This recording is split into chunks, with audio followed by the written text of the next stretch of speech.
So I have a confession. You know, in the old church, in the early church, very early church, they used to do public confessions. Thank God they're not going to bring that back. But I have a confession.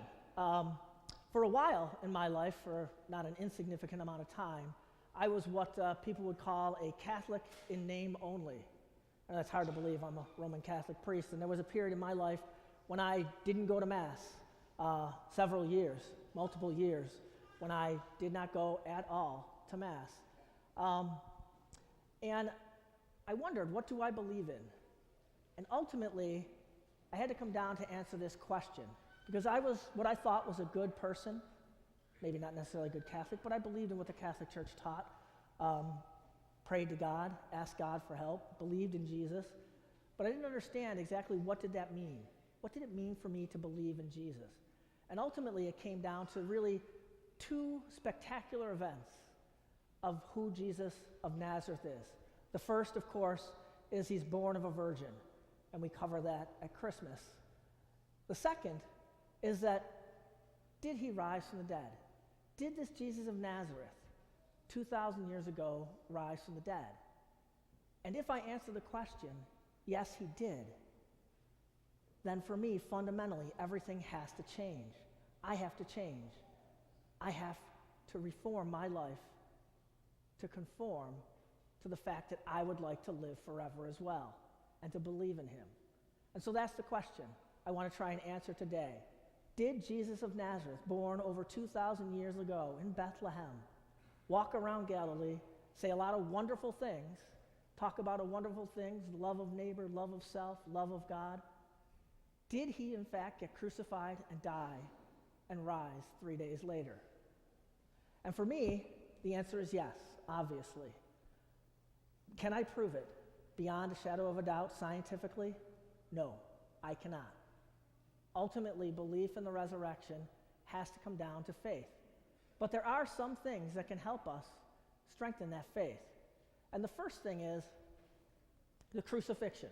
We know from historical records of the Roman Empire that they crucified a guy 2,000 years ago, and his name was Jesus, and he claimed to be the Messiah, the King of the Jews. Now, in the time of Jesus, there were quite a few people who came around saying they were the Messiah. They were going to restore the kingdom of David to the people of Israel. But only one of them made a spectacular claim that he was equal to God. Equal to God. That he was, in fact, the Son of God. Only Jesus of Nazareth. And it was for that reason that he was crucified. Not because he was a rebel rouser, because he wasn't really a rebel rouser. He was just going around telling people they should love one another. Give to Caesar what is Caesar's. He had no trouble with the Roman Empire. He was crucified because he made the claim that he was the Son of God. And all of his friends, all of his disciples, they all abandoned him. When he hung on that cross and died, every single person he knew, except for his mother and the beloved disciple, abandoned him. They went in hiding, cowering in fear, desperately fearful for their own lives, thinking if they went after our leader, they're coming after us, and it's all going to end in disaster for us. And then something spectacular happens.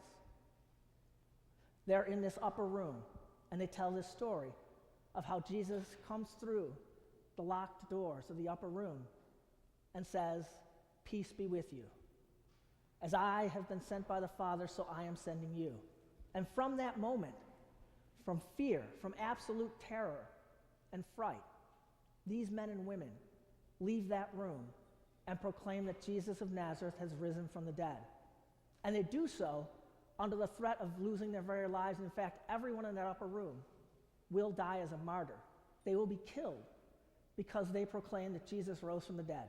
They'll have an opportunity to say, "No, I'm just making it up." And they don't. That's the power of the resurrection. And that's the strongest argument I can make for why I believe that Jesus of Nazareth rose from the dead. Because 2,000 years ago, people who went from cowering in fear had the strength and courage to spread the message of Jesus Christ throughout the world, throughout the Roman Empire. And they did it in the worst of possible conditions, and ultimately all of them paid for it with their lives. They gave their lives. And in fact, the Roman Catholic Church is built on the blood of the martyrs. Throughout the early part of the church, For almost 313 years, to be a Christian meant death. That's how you wipe out a movement. You kill all of its followers. And yet somehow, some way, for those 300 years, the Roman Empire, the strongest empire in the history of the world, that had crushed every enemy it had ever faced, without a doubt, could not crush a simple man from Galilee. They couldn't crush him. They couldn't defeat him. He defeated the Roman Empire, where all armies failed completely and miserably. Jesus of Nazareth, who died on a cross and rose from the dead, defeated the greatest empire the world had ever known. That's the power of the resurrection. People believed, even unto their own death, that Jesus had risen from the dead. People who had never seen him, never met him, never heard him talk, never even met the apostles, believed so strongly in this moment that they gave up their very lives. And throughout the 2,000-year history of the church, that continues to this day, that there are people who are willing to give up their lives because they believe that Jesus Christ died on the cross and rose from the dead. Not kill for it, die for it. And that's a huge difference.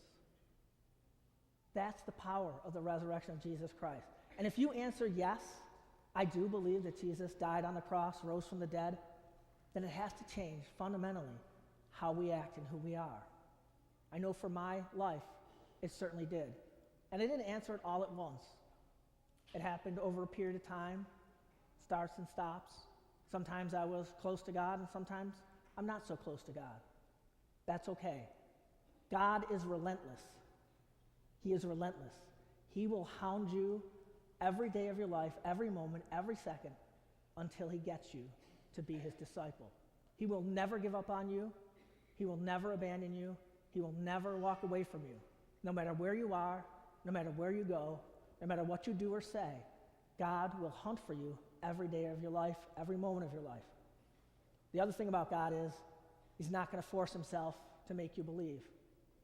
God wants your love as a friend, not as a slave. And so he will allow you to travel the path you want to travel, as he allowed me to travel my path. But he constantly will seek you out to tell you how much he loves you and cares about you. And how much does he love you? He gave up his life for you. That's the story of the resurrection, that God broke the bonds of death and desires each and every one of you gathered here today to live with him for all eternity. So the choice is simple. If Jesus of Nazareth rose from the dead, then he must be the Son of God. And if he didn't, then he is absolutely a lunatic. Because who would claim to be the Son of God and not actually be the Son of God and die? That's the definition of insanity. That's the definition of crazy. To proclaim that you're the Son of God and think that you're going to rise from the dead, and in fact you're not. Therefore, I am confident with all my heart, all my soul, every ounce of my being, that Jesus Christ 2,000 years ago rose from the dead. Because I believe in the power of the people that followed him to proclaim him, and that they have never done it for their own gain, but for the glory of God. And if we believe that Jesus rose from the dead, then it too should change our lives, should change who we want to be and who we desire to be. Because this life, this world is passing away, and we have an opportunity for all eternity to live with God in the kingdom of heaven. The choice we have to make is, do we truly believe that Jesus rose from the dead, and what are we going to do about it?